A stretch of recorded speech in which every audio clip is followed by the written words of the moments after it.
Hello and welcome to the Divine in Our Time podcast, where we believe that God has not ceased to be a God of miracles. We are so happy you're here. We have Katie Wilkinson here, and I'm super excited and so grateful that you'll do this with me. Katie, go ahead and just tell us a little bit about yourself and we'll go from there. Okay, so my husband and I kind of travel all over the country for his medical trainings. He went to Iowa for a medical school and then matched residency at University of Louisville. Okay, so you're here for residency or? Well, so we started off in residency, but after everything, we just feel like this is our home. So we're here. He signed a contract to stay at U of L. So Louisville does that to people. Yeah. The city kind of grabs you and doesn't let go. I was not expecting that, as I did not think I would fall in love with it as much as I have. Nobody does. What do you love about Kentucky? I like the people, like the friends we've made here. We've really kind of like found our people, I guess. Yeah. I mean, we loved Iowa too. Like I would go back there in a heartbeat because it's just like Midwest nice. But Louisville kind of has a little bit of everything. And my daughter plays travel softball.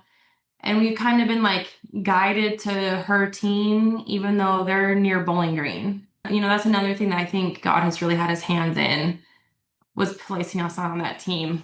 Really? Yeah. Why? Well, so we started off a team up here in Louisville. We weren't really super happy with the coaching. She was a little aggressive towards 7-year-olds. It was a little much. And so we decided to pull her, and I was very distraught. I was like, this is mid-season. No other team is going to have openings. And I was literally scrolling Facebook. I had never heard of this team. I was not friends with any of their like parents on Facebook, nothing. And it said, we're looking to add girls to our roster. And I just like had this overwhelming feeling of like, message them and see if maybe she could just be a pickup player. Yeah. After I messaged them, they were like, well, you know, we're a couple hours away. Like, why don't you come down to practice and we'll kind of like talk. And that very first practice, all the parents, my other kids, you know, there was one mom that took care of my other kids while I talked to the coaches. Like the whole practice, my daughter just loved it. And it just felt like we were meant to be there. And we're still with them. And it's been like, what, a year and a half now?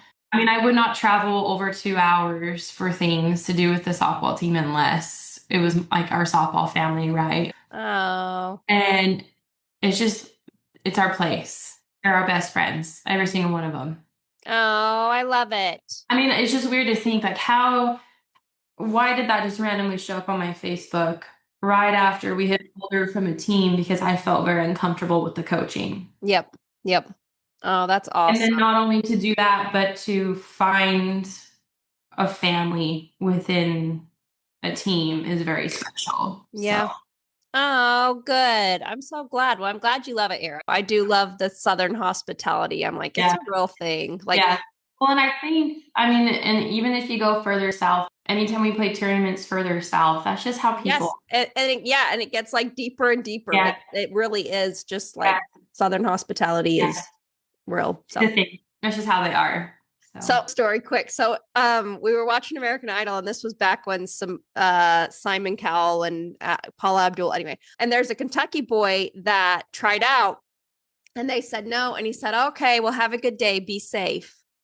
And they're like, is that a threat? That's a threat. Blah, blah, blah. And he's like, what? No, like I just say that. Anyway.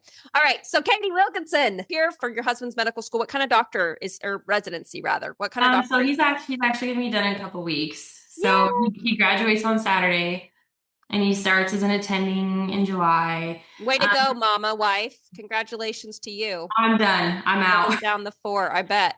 I'm out. What kind of doctor is he? He's an anesthesiologist. Oh, nice. Okay. Fabulous. I work from home. I'm a professor. So I teach medical laboratory science, a lot of like microbiology and infectious disease. I have 4 kids. My oldest is 9. My youngest will be 3 in September. Katie, for real, thank you so much for doing this with me. You are a busy woman, and I really, really appreciate it. No, I think, you know, at first I was kind of like, I don't know, but I really think it's something very special. Okay, so tell us about it. Okay, sorry. No. I always joke with the recipient's wife because she's like my best friend now. Like, I'm not emotional until someone asks me about this. Sorry. You're I prepped for okay. this. I'm like, I'm not gonna cry. So we kind of talked about like moving out to Iowa and then Iowa to Louisville. When we were applying for residency, Louisville was like top five. But, I don't know how familiar you are with like The match. the match and all of that. Why don't you talk about? I'm familiar with it, but a Yeah. lot of people aren't unless they've done Yeah. it or have family members. Yeah. So essentially, when you're in medical school, you want to go to residency, you have to interview with the different residency positions, and you go through like a match list. So the person from medical school will rank, one to whatever. Like, I really want to go to this place for residency, but this is like my last choice. And then the medical schools the residencies kind of do the same thing where like, we really want this person, and they make a huge list. And then it's like a computer algorithm that goes through and like essentially matches them. Tyler, my husband's told me, I think that someone won like a Nobel Prize for coming up with like the algorithm for it. So, Which it's kind of the worst because nobody ever knows how, like, I feel like the match, I don't know if anybody understands it, right? Like the yeah, algorithm, like it's so unpredictable. You yeah, really don't and have a clue where you're going to end up. no, but it was weird because where we thought we were going was in Nebraska. It was in Omaha. And he had done like audition rotations, so he had gone out there for weeks and weeks and weeks and done a rotation with the anesthesia group out there, and he had really good vibes from them when he interviewed. And he's like, I just really, they traditionally have taken one student from his medical school every cycle, every match cycle. He had graduated top of his class, killed it on all of his USMLE and all the step one and step two. And I was like, there's no way we're not going to Omaha. Like, I was very not open to anything but going to Omaha. I was looking at houses in Omaha. I was looking at schools for my kids in Omaha, that kind of stuff. And so on match day, I mean, Louisville, he really liked Louisville too. I mean, I specifically remember when he did his interview for Louisville, he's like, I love the program director because she knows she has kids. She explicitly talked about her kids and asked about our kids, and which that's a big deal because a lot of people in medical training don't have kids, They're right? not even married, a lot of them. No, and they don't, at the time we had three kids. Yeah. You know what I'm saying? Like, That's way too many kids already for a lot of yeah, people in medical yeah, school. yeah. And so that was a really big thing. And I remember him saying, like, I just really liked her. And I was like, well, we're going to Omaha because it's in the Midwest. We've been to Omaha because we lived we had traveled to Omaha Zoo when we lived in Iowa. I Hmm. was like, that's where we're going. It's closer to family. I think I just kind of like had blinders on of the reality of like, that's probably not where we're going, right?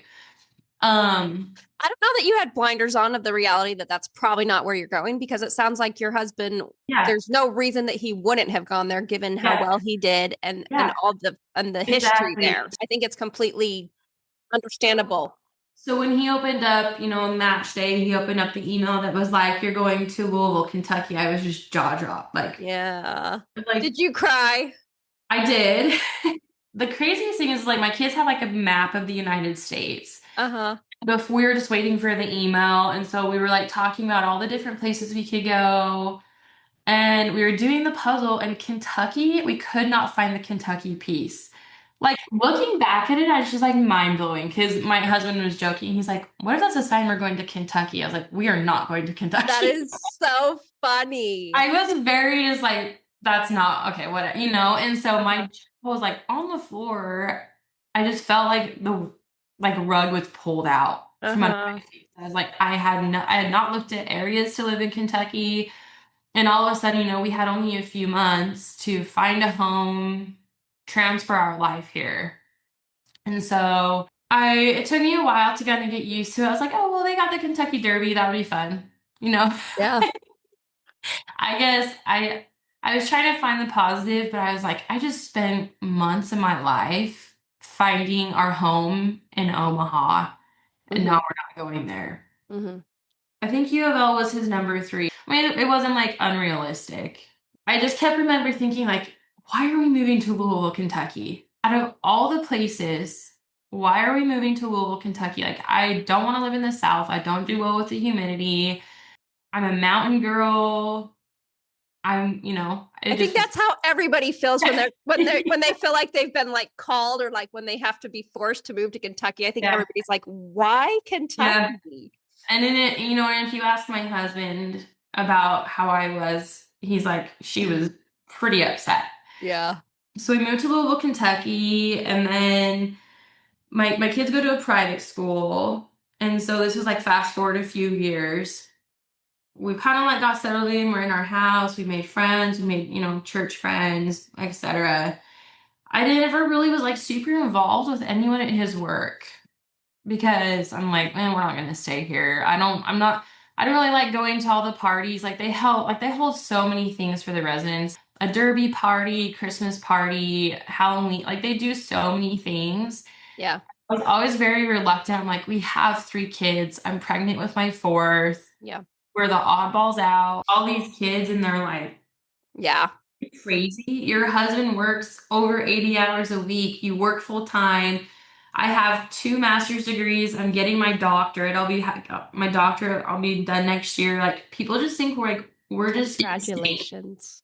You are And a little insane, but it's good. I am insane, but it's okay. And you do it all without alcohol? You really are crazy. Yeah.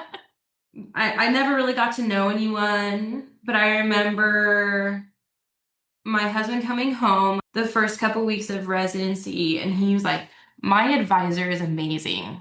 I'm Yeah. like, oh, really? He's like, he likes to hunt, he likes to fish. He's a really good anesthesiologist. Like, he's super patient, he explains things well. And he's like, and what's really cool is he's had a double lung transplant. And I was like, what? And he's like, he has cystic fibrosis Hmm. and needed a double lung transplant. And to me, that was amazing because my mom was actually an alcoholic growing up and she had a liver transplant and then has kind of like not done anything with it. Like she got a gift of life. She just kind of is living day to day and not really doing anything with it, you know? And to me, it was always Is that why you're sad. so driven? Why you're sitting here with 4 kids and a doctor husband and 2 masters and Probably, getting a doctorate? Because you're just like, I'm not going to be my mom. I'm probably, making something of my life. probably because my dad passed away when I was 12. And Jeez, Katie. so, I Is mean, that when your mom became an alcoholic or was she oh drinking a no. lot before that? I mean, she was before, Okay. definitely before. And I didn't grow up in a religious household. And I don't think I would have ever found religion if my dad wouldn't have passed away. Yeah. So, What did he pass away from? he died by suicide. Ugh. Yeah. Oh my gosh. Oh, But also, it made me who I am. yeah. Yeah. And it built my faith to what it is. Yeah. Okay. Anyway, so, I just was like awestruck that someone who, Because somebody who was given life yeah, actually is contributing and being a exactly. Like, phenomenal member of he's society. still going to work. He's training residents, saves lives. And come to find out, him and his wife are the one that hold the derby party. They hold the Halloween party. Like, just like amazing people where he could have easily been like, oh, I'm I, a victim. He could have been a yeah, victim. he could have easily had that victim mentality. And so I was like, oh, that's super cool. Like, that's amazing. I'm so glad like you've connected with your advisor like that. Like, that's super special. I mean, I had never met him. I had never, like, it was just kind of like, oh, this is my advisor. This is super cool. And then we changed topics, right? Mm-hmm. It was a couple of years later, I get a text from my husband, and he was like, I'm working with my advisor, and his transplant meds from his lungs have destroyed his kidneys.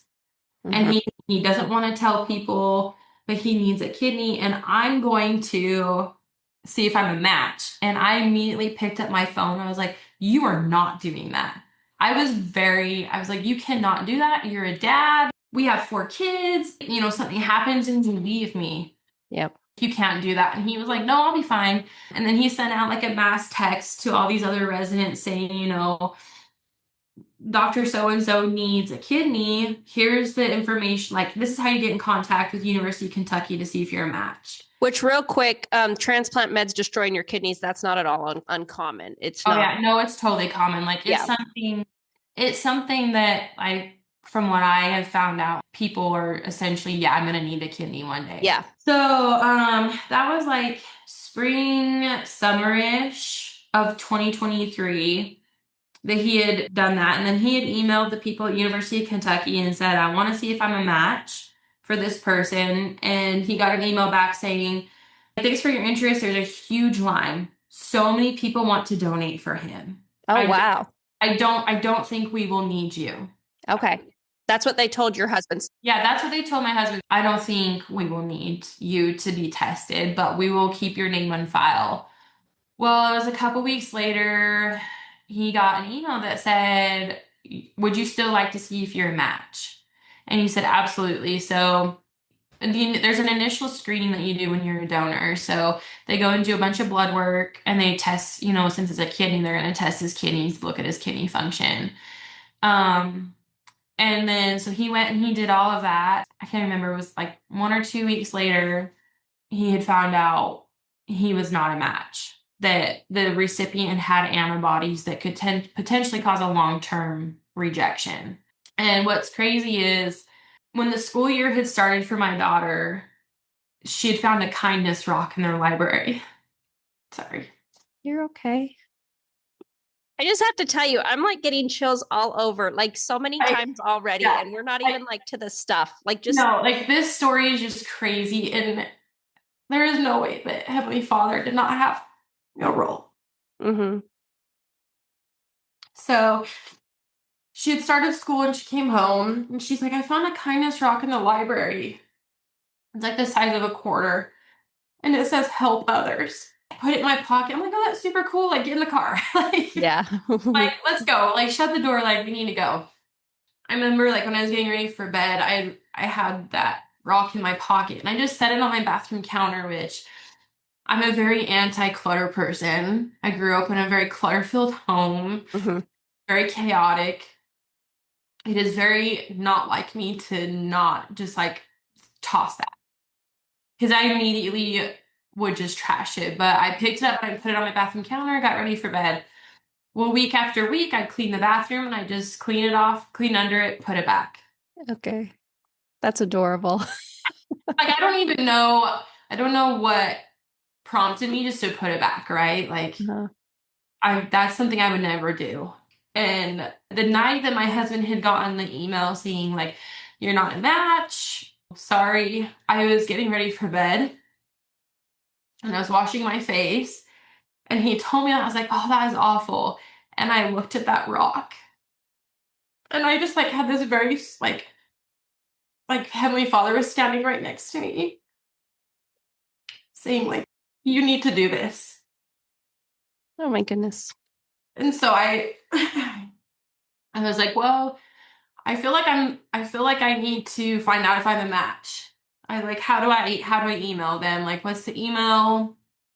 And my husband looked at me like, you were against me donating, but now you want to donate and you don't even know this person. You have never met him. You've never seen him at a party. You don't know nothing about him. And I was like, I know I'm a match. I know I'm supposed to do this. What'd your husband say when you said, I know I'm a match? He's like, you're crazy. Like, are you on your period? Yeah, he would just look at me. He's like, there is no way you can know you're a match because there's so much that goes into play. He's like, I don't think you're a match. He's like, that is very hard to find a match. Oh my gosh. And so I grabbed my laptop, I sat in bed, he read me the email, and I looked at him, I said, if you don't want me doing this, you need to tell me now because I know I'm a match. Oh my gosh. And he's just like, he's like, Katie, you're not, like, you don't know that you're a match. And I was like, I know I'm a match. Mm-hmm. And I sent the email, and then they, a couple days later, they're like, here's the test for screening. This is what you need to do. So I went in to the screening. They did my blood work. They have to take like a urine sample. They, check your height, your weight, like all the things. They are very thorough in making sure their donors are healthy and they're aware of what they're doing, right? They're not just Yeah. like, oh, you want to be a match, like I'm going to take your kidney. Hmm. So I passed the initial screening and they're like, okay, so you're done with the initial screening. The next step is you come down to the University of Kentucky. You're here for 8 to 10 hours. You do a CT scan, a chest x-ray, more blood work. You meet with the surgeons, the nephrologist, which is the kidney doctor. You meet with like dietitians and also like, I mean, the whole day was, I mean, it was a long day. But I will say, like, when you want to be a donor, you are treated like you're a hero. Like, well, you are. You know what I'm saying? I mean, there's all these people. There's all. Well, I mean, it's kind of you're sitting in a waiting room with very sick people, Yeah.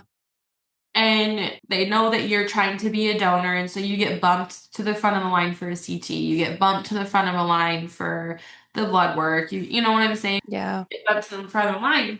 Real quick. So when you passed the initial screening, was your husband like, oh my gosh, we're really Yeah, going to do this? What did he say? he was like, "Are you serious?" I said, "Yeah, I told you I'm supposed to be the donor." And I said, "I don't know why I'm supposed to be the donor, but Tyler, I'm the donor." So I went down to UK and I was doing all this stuff. And, you meet with like the dietitian who's like, post-op, water, water, water. You need to make sure you're at a healthy weight, get your exercise, fiber, blah, blah, blah. Watch your protein intake, all this stuff. And it's like, okay, okay. And the last person you meet with is a nephrologist. And he came in and he was looking at my CT results because when they take the donor kidney, it has to be a certain size to match the recipient. Yep. It can't be too big, too little. They have to make sure that the kidney that they leave in the recipient is going to be able to, you Fit. know, be the same as if they had two kidneys. And they normally take the left one just because of all the connections are long enough because they put it in someone's pelvis. They don't put it in like the recipient's back. Do they leave the original kidney in? Yeah, so they leave the original kidneys. Yeah, I thought that's how it was. So, he's looking at it and he was like, do you have any questions? And I said, no. He's like, you don't have any questions. I said, I know I'm supposed to do this. And I remember the look he gave me, like, and I said, my husband's a physician. I've done plenty of research. It's not like I'm walking in here blindly, Yeah. but I also know that I was chosen to be his donor. And he just kind of like smiled and was like, okay, this lady's crazy. Like, you know what I'm saying? He's like, most people come in here and they have all sorts of questions. And I said, well, I'm pretty educated. My husband's educated. I've looked into how it is post-op. I've looked into, what my future looks like. He's like, well, I don't normally like to take kidneys from people as young as you. Yeah. So, I'm almost 32, right? So this was over a year ago. He's like, you have your whole life ahead of you. You have 4 kids. I can't ever promise you won't get in a car crash and ruin your other kidney. I can't ever promise you won't need a kidney. He said, but if you do, you get onto the wait list as if you've been on for a few years because it takes years and years for Yeah. people on a donor list.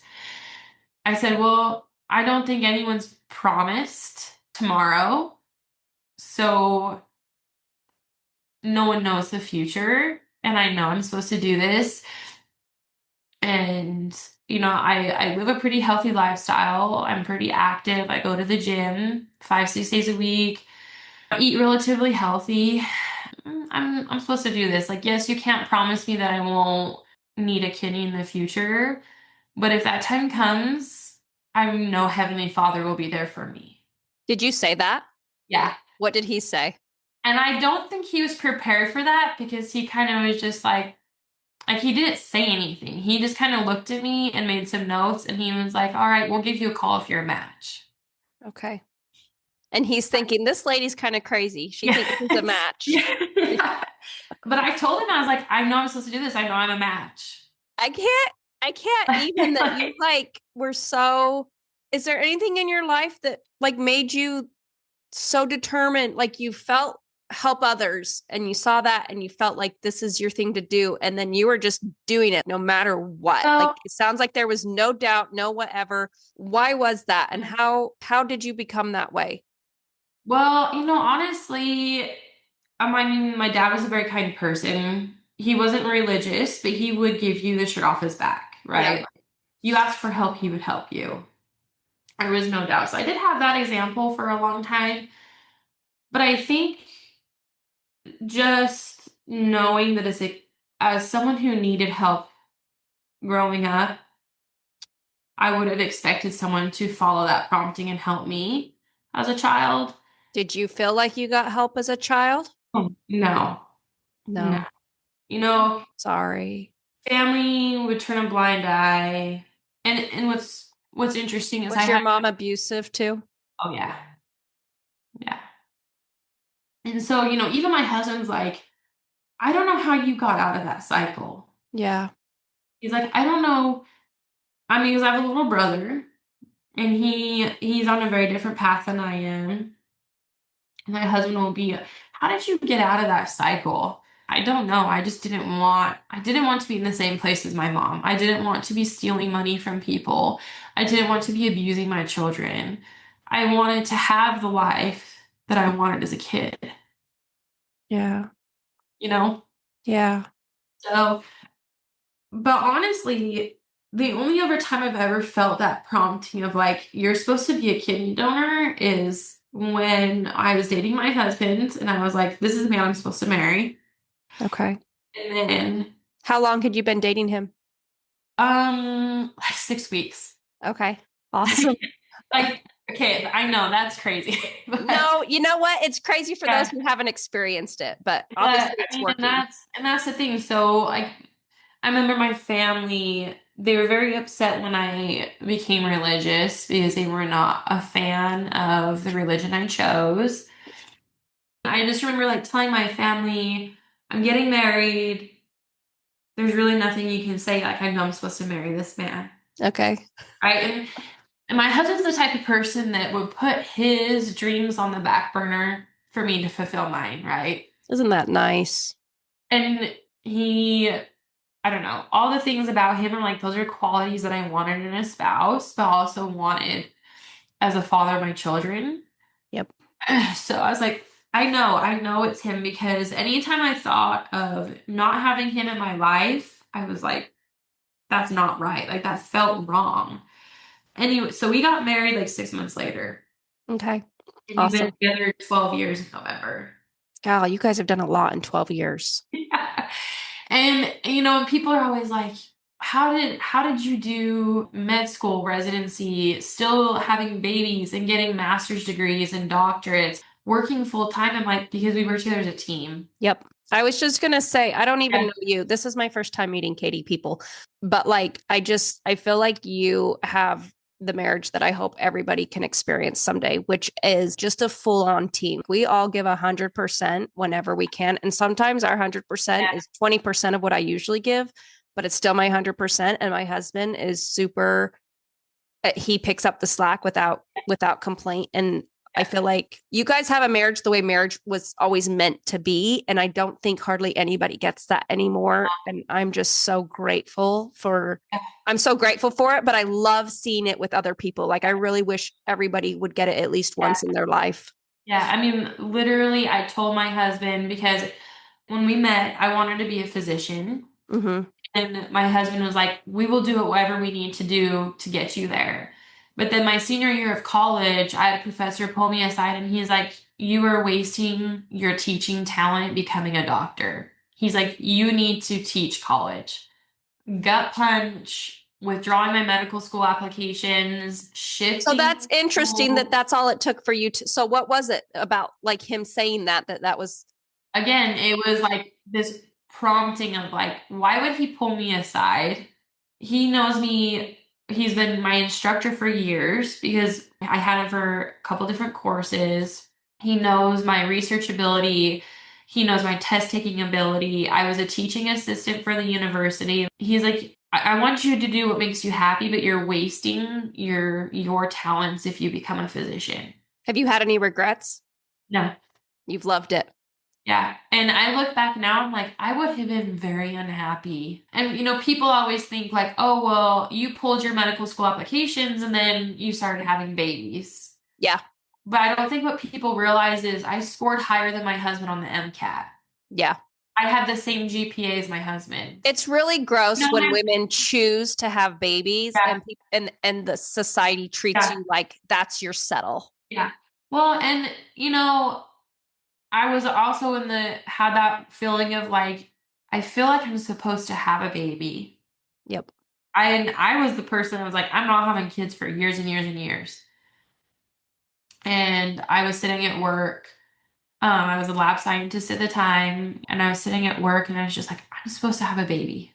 I'm supposed like literally. I texted my husband. I was like, I think we're supposed to have a baby. And he was like, what?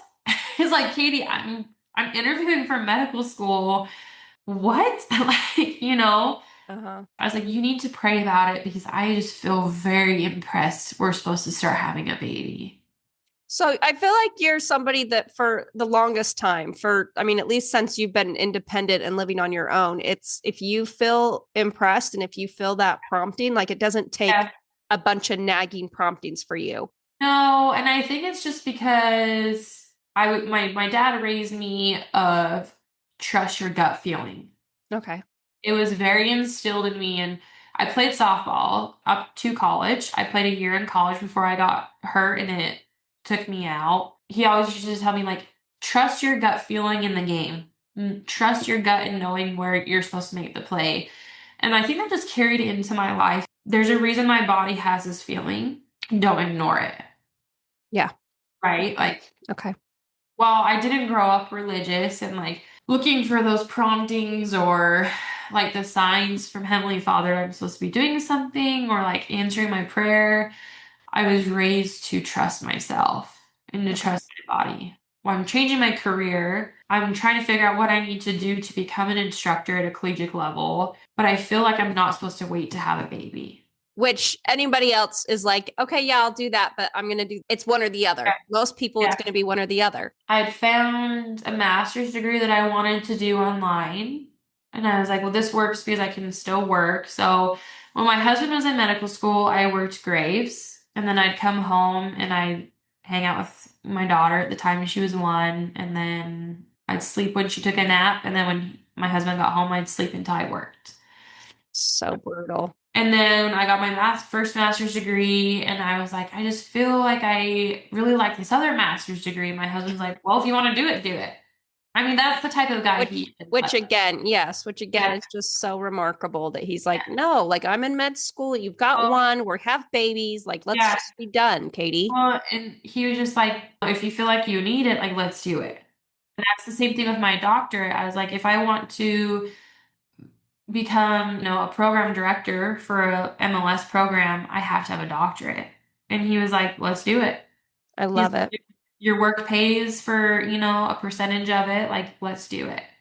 I love it There's so never much. hesitation because he knows I've thought things through, and if I feel like I'm supposed to do something, I'm vocalizing it.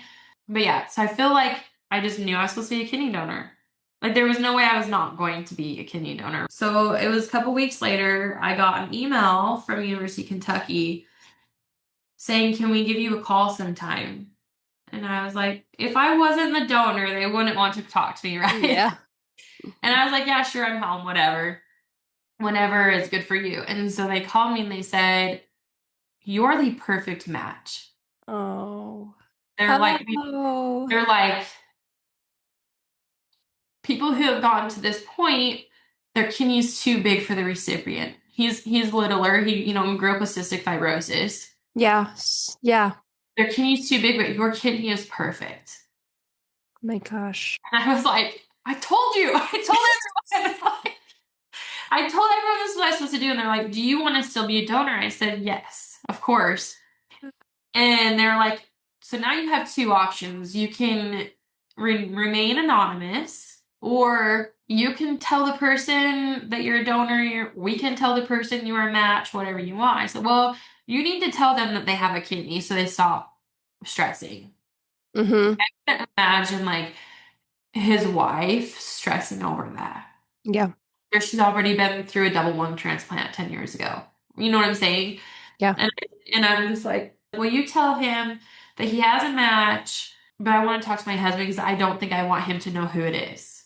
Why? I never wanted someone to feel like they owed me. Yeah. You That's know, actually what I thought when you said that is like like don't, you're indebted. He's yeah, indebted so much. yeah, There's literally nothing he could do to repay you. yeah, And it's not a yeah. comfortable feeling or Well, to and feel like you owe somebody something. exactly. I was just like, I don't want him to ever feel like he has to be in my life or we have to be friends or like I don't want my husband's work dynamic to change because at that time we were really considering staying here. I don't want it to be weird. I wanted to just give him my kidney and then just move on with my life. That's all. Just my It kidney. sounds crazy, but when I was talking to my husband about it, he's like, "You don't know him, but he's going to want to know. He didn't know his lung donor and I know that that bothers him. He's going to want to know." And I was like, I'm just showing up at the hospital day of. Don't run into him. He knows you. And so then University of Kentucky was like, okay, we're going to let him know that he has a kidney. Do you want to remain anonymous? And my husband is sitting right there and he's like shaking his head. He's like, no. And then my husband said, well, he's like, can we call and tell him that she's a match? And they're like, absolutely. And then before I hung up, I said, do you know when he needs a kidney by? And they're like, well, we can't discuss like his medical status with you, like HIPAA Yeah. and all that. But we can tell you like his kidney levels have to be at a certain range before we can consider donation. Like we want to prolong his kidneys before Yeah. putting yours. But the good news is we typically like to have patients receive a kidney before they have to start dialysis because it's a better transition. Yeah. And he's not on dialysis at this point. So then my husband had texted him and was like, "Hey, can you give me a call?" And he had texted him and he was just like, I'm in a hunting blind. Do you need me to call you now?" And I told Tyler, I was like, if we're gonna call him, tell him yes. Tell him right now, like you need to call. And my husband's like, no, he's hunting. And he's like, he'll call me later when he gets done. And I just like, okay, whatever. And he had no clue. This guy had no clue that you were No, tested. Okay. no. Well, I guess that's untrue. There was one day, the day I was collecting my urine, you have to collect all of your urine for 24 hours. Mm-hmm. The day I was collecting my urine, the recipient and my husband had passed each other in the hall. And my husband was like, "Hey, my wife's collecting her urine right now to see if she's can be a donor for you." This was the initial screening. Uh-huh. And I guess the recipient was just like, "Oh my gosh, she doesn't have to do that." Oh.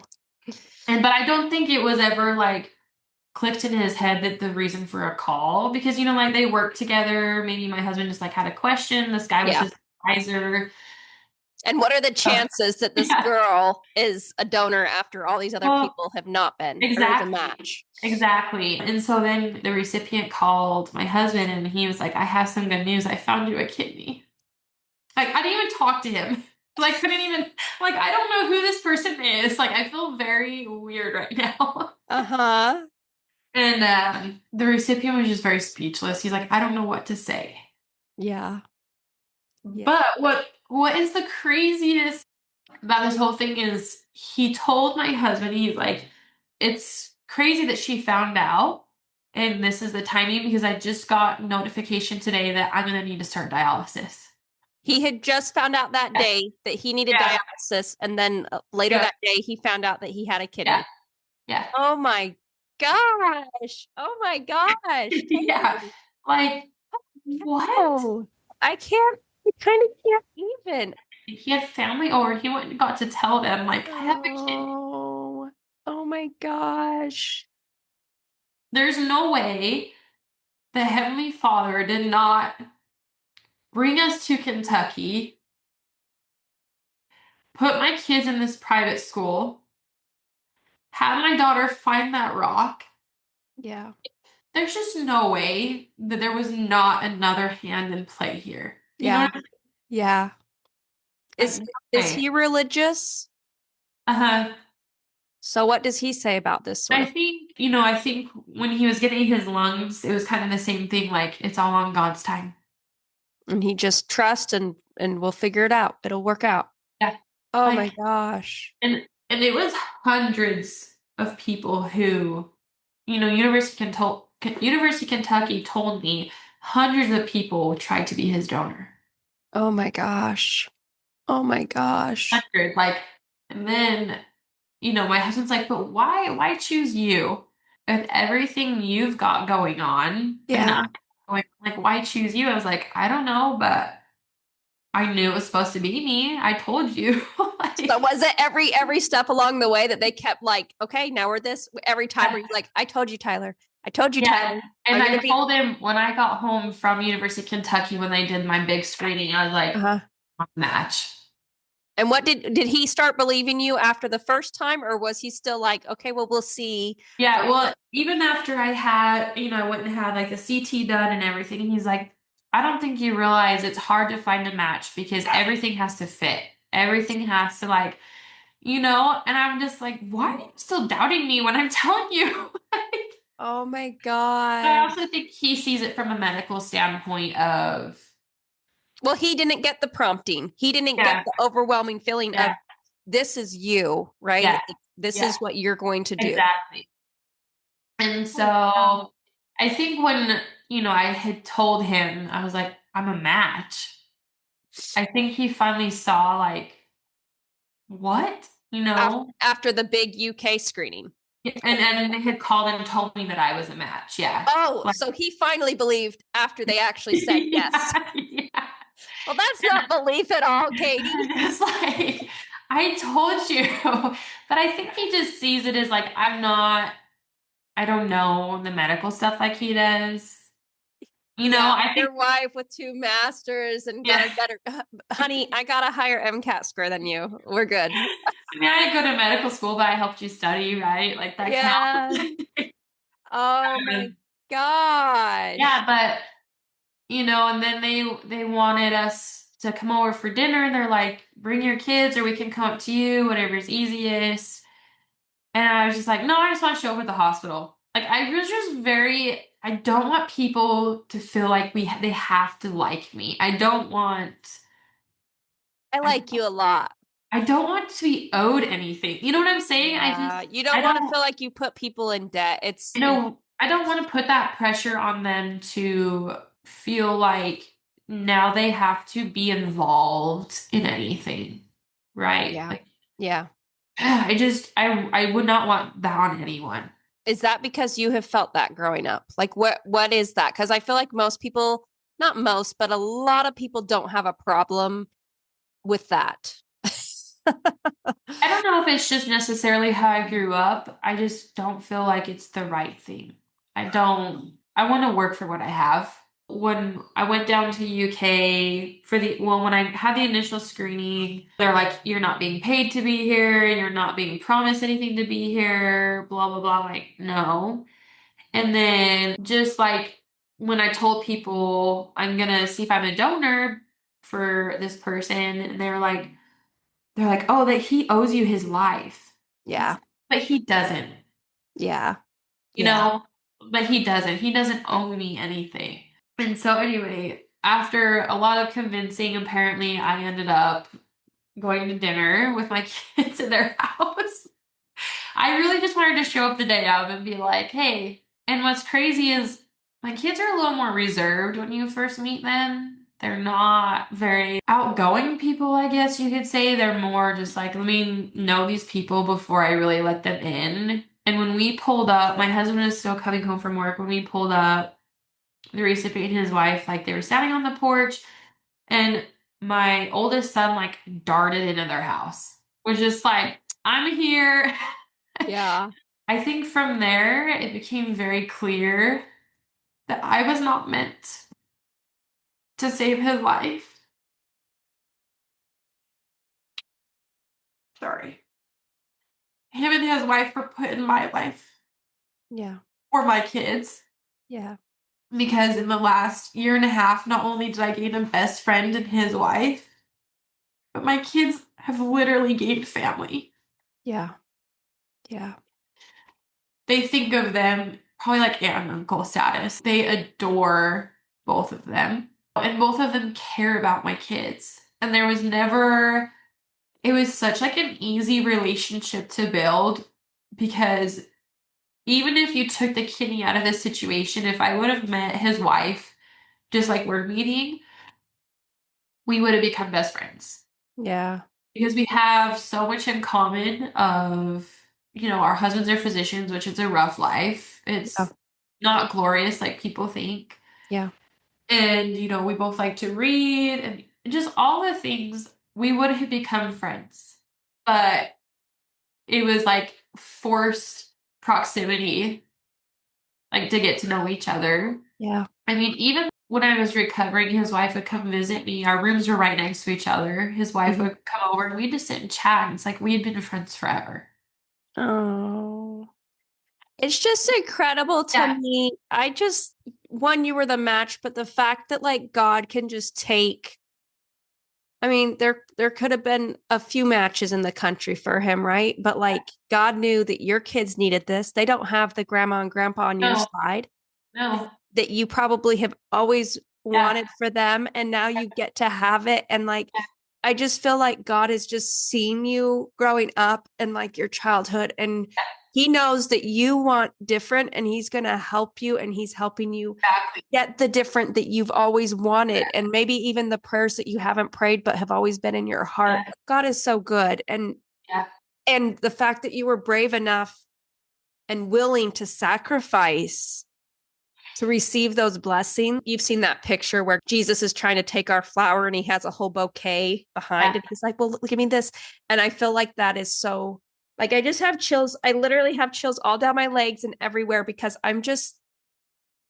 it's very humbling. And doing this podcast has been very humbling to like have people share these like super intimate, special Yeah. testimonies and details and just of how God is so good. And like I said, you have taken on the hard things. And when you feel like you need to have kids and a master's and this and that, and your husband's this, and nothing makes sense, but you feel in your heart that that's what you're supposed to do, you've done it. And what a blessing that has been for you Yeah. as you've trusted in the Lord and seen it all play out. Things that a lot of people would go, that doesn't make sense, and I'm not going to do it, and they would miss out on the whole bouquet of flowers, and they would keep their one tiny little thing. And I mean, that's the thing. What if I would have not followed that prompting? yeah, yeah. Kids would not have them in their life. It's just like mind blowing. It's one of those moments, and it's like, what if I wouldn't have done that? Another thing I think too is like I feel like a lot of times when you're sacrificing for people or giving of yourself, in your case, quite literally of yourself, Yeah. it's a symbiotic relationship, right? Like when the Lord is involved, it's symbiotic. You guys are both benefiting way more than either of you could. I'm sure too that they're going, we got so much more than a kidney here. Like do they have kids themselves?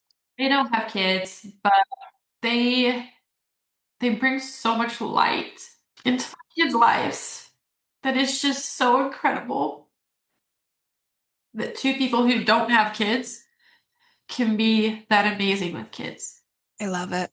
I'm super excited that your daughter has found a team that is hopefully teaching her how to trust her gut the same way that taught you to, because look at all that you've been able to do with your life because of that.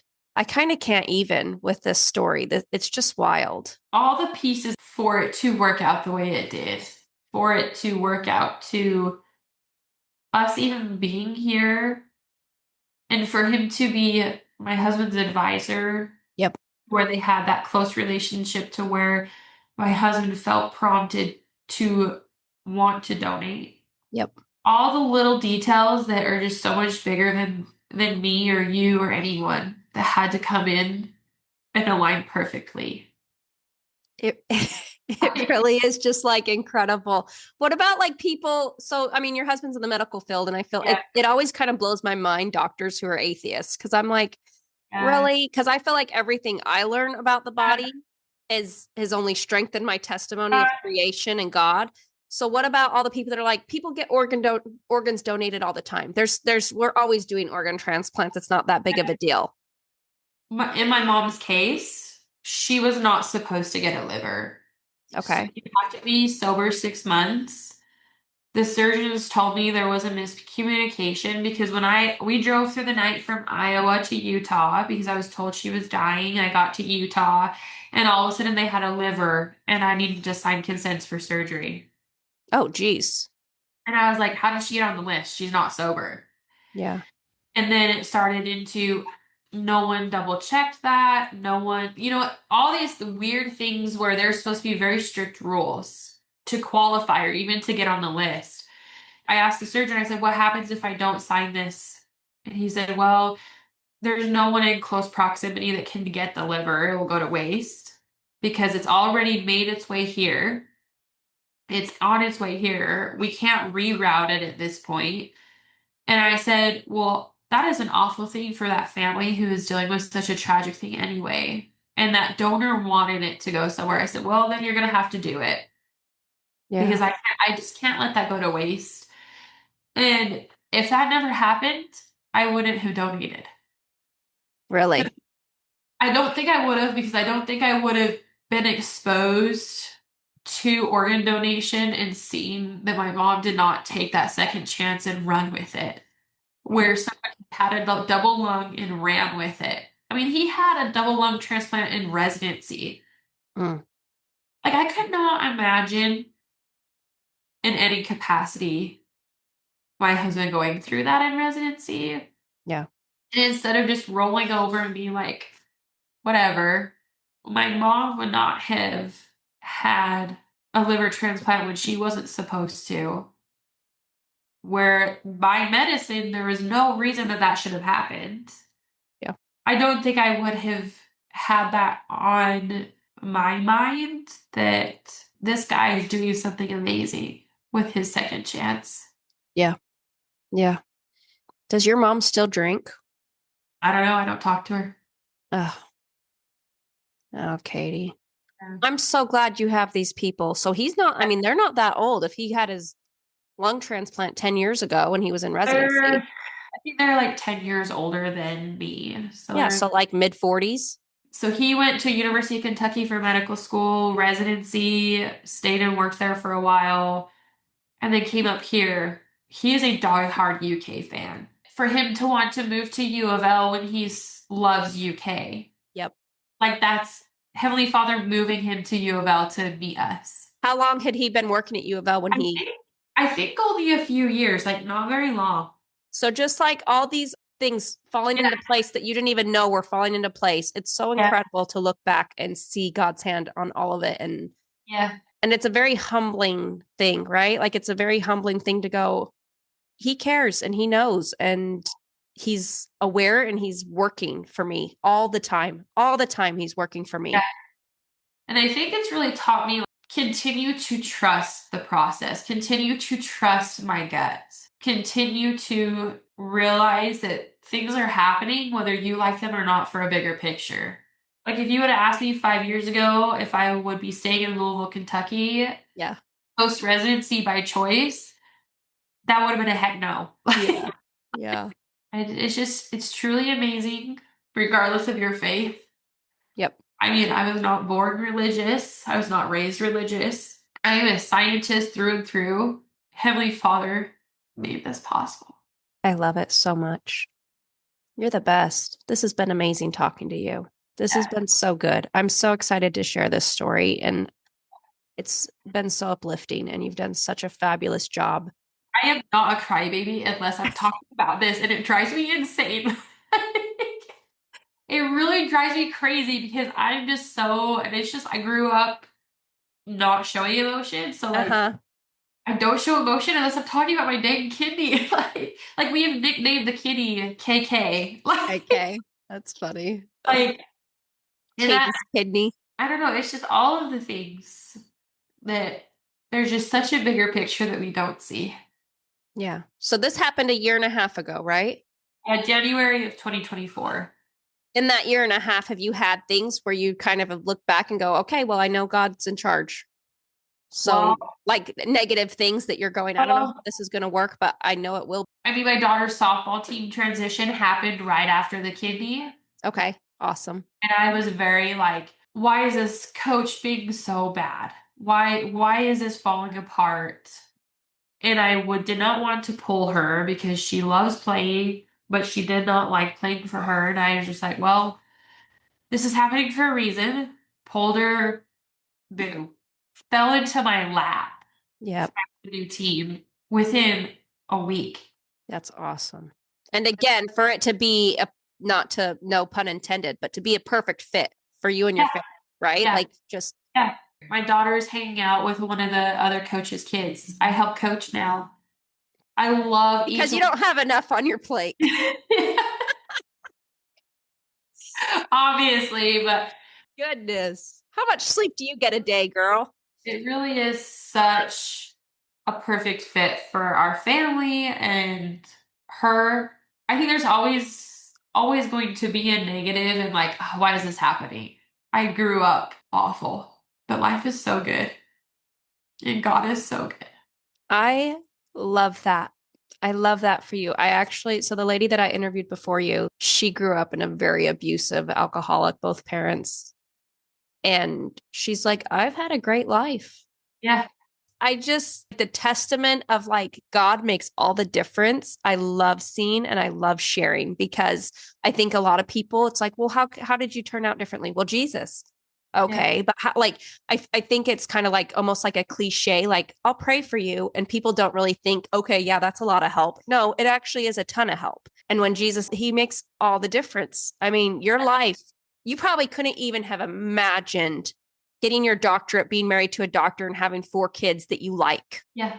I mean, growing up, I never really wanted to get married. Because why? Just life is hard. I didn't want to put myself in another bad situation. I could only depend on myself. Yeah. With Christ, knowing that struggle. So it was like having a friend that has been there and done that. It's exactly having a friend that has been there, done that. I think there's real power in knowing that Christ is there. Seriously, you want me to have kids and go to get my master's while my husband, like, Yeah. but knowing that, you know what, he's aware. So I guess we're going to do this. Yeah. We're doing this because God knows. Yeah, exactly. Exactly. Like, why are you sending me to Kentucky? Obviously, he knew. Like, Oh, that's incredible. It's incredible. All of it. All of it. It's just amazing. yeah, And what too, like you had talked about the rock and how it said help others. And yeah, instead of throwing it away, you just kept yeah, picking it up and putting it down. And you're like, I was prompted, but when you're doing it, when you're cleaning, you're not feeling like, oh, I should set this yeah, back down. Like it's just such like yeah, a natural yeah, byproduct of just having God's spirit in your life, right? I feel like that's a lot of the time when we're prompted. We very rarely do you recognize it as a prompting, like when you felt like Christ was sitting there next to you going, yeah. you're the one to do this. You don't get that very often. No, you don't. And how special it was that I could like recall just feeling like they were there with me. So, I am so excited that I've gotten to record this all down in case you haven't. yeah.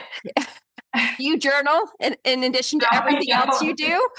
No, I don't. Okay. Well, I'm super glad that I'm so glad that we have this for you. And I'm so glad that I got to hear it. Anyway, it was so nice meeting you. It was nice to meet you. I'm really glad. I hope this reminds people to follow your gut, Yeah.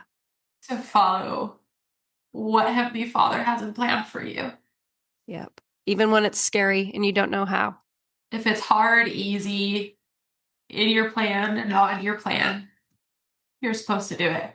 I adore you. Let's go to lunch sometime. Yeah, come on over. I really hope that someday we can meet in person. I've loved talking to you. You seriously just had like so many chills, so much of your story. There's such a sweet, I don't know if people listening can feel it, but there's just such a sweet humility about you and meekness and just like a strong, I can't even, but I'm so grateful to you for sharing. Glad I got to share. I wasn't so sure, but I think it's so good for people to hear. Has it been good to recollect and kind of remember all the little things too? Yeah. And it's like every time I think about it, I think of more. Yeah. Like, what? Like, I didn't even think about what if I never picked that school for my kids? Yeah. Where she got the rock. Yeah, all the little things. I love it. Yeah. So I'll interview you again in 6 months and we'll get even more details. I don't know. Okay, I won't. Oh, Katie, thank you so much. This has been incredible and I love it. Well, it was so nice meeting you. Thank Nice to you. meet you. You're the Okay. best. This was fabulous. Yeah, it was great. Okay, good luck with life and getting your doctorate. When are you done? You said you're done when? May next year. May. Oh, one more year. One more year. You got I'm writing this. my thesis. So What are you gonna do once you guys are done and he's graduated from medical school or from residency and everything? read books. No. Yay! Yeah. Fun books. Books you want to read. Yeah. I hope so. All right. Well, it was nice to meet you. You too. Thank you so much. Thank you so much for tuning in. And remember, God has not ceased to be a God of miracles. And if you have a miracle you'd like to share, we'd love to hear about it. Please reach out to us via our email at thedivineinourtime@gmail.com. Thanks. Have a great day.